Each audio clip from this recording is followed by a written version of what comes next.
All right, today we are diving deep into one of the most powerful chapters of the Bhagavad Gita, chapter 9. And this isn't just any chapter. Krishna himself calls this the secret of all secrets. So let's get into it and try to understand what makes this knowledge so profound and yet somehow a secret that's hidden in plain sight. So, right off the bat, you have to ask the obvious question, right? If this is the biggest secret in the universe, why can't you just go out and buy it in any bookstore? Why is it all over the internet? It seems like a total contradiction. But believe me, the answer to that question is the key to unlocking this entire chapter. So, first things first, let's talk about the nature of this secret. Krishna calls this knowledge Raj Vidya, which means the royal knowledge. And it's called that for a reason. It's seen as the absolute king of all spiritual understanding, the very pinnacle of wisdom.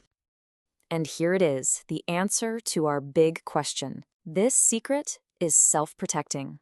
See, you can read the words on a page 1,000,000 times, but that's just information. The secret stays locked until you have a direct, personal experience of it. Your own consciousness, your own awareness is the only key. You can't just think your way into this truth. You absolutely have to live it. So what is it that turns the key? Krishna points to one thing, one absolutely essential quality, Shraddha. And let's be super clear, this is not blind faith. It's not about just believing something without question.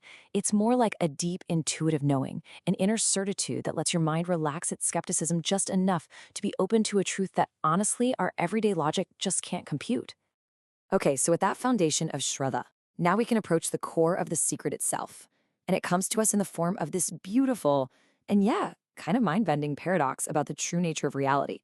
Krishna starts with this just massive declaration. He says the entire universe, every single atom, every galaxy, every thought you've ever had, it all rests within the divine consciousness. There's nothing outside of it. It's all happening inside this one vast being. Now, to help us wrap our heads around that, the scriptures give us this brilliant metaphor, a spider and its web. Think about it. The web is spun from the spider's own body, from its very substance. It's literally an extension of the spider. In that same way, the whole universe is a manifestation of the divine. But, and this is key, the spider isn't just its web, right? It exists beyond it. It's infinitely greater than this thing it created. And just when we're thinking, okay, I think I get it, Krishna hits us with the other side of the paradox. Right after saying everything is in him, he says all beings are not situated in him. Wait, what? How on earth can both of those things be true at the same time? Well, this is the genius of it. This reveals two incredible concepts. The divine is immanent, meaning it's present within every single particle of creation, just like the spider's own substance makes up the web. But at the same time, the divine is also transcendent. It's infinitely bigger than all of creation put together, just like the spider exists totally independent of its web. The divine is both the stage play and the director who is watching from far beyond the stage. It's both, simultaneously. So, that's the big cosmic idea. But what do we do with it? How does this change how we live our lives, moment to moment? Well, let's get into the practical, everyday spiritual practice that Krishna offers as the solution. The whole practice hinges on this core realization. If everything comes from the divine, then there is literally nothing that is not divine. The action you're performing, you the person doing it, the tools you're using, the outcome of the action, it's all one single, seamless divine event. So the actual practice boils down to this incredibly simple two-part motion. First, you remember this truth as often as you can, and second, you consciously offer every single action back to that divine source it came from. And Krishna makes this so incredibly practical. He basically demolishes the wall we build between sacred life and normal life. It doesn't matter what you're doing, whether you're at work, eating a meal, giving to charity, whatever. You can transform any mundane act into a profound spiritual practice, a form of yoga, just by remembering where it all comes from and offering it back with love. And the promise that comes with this practice, it's immense.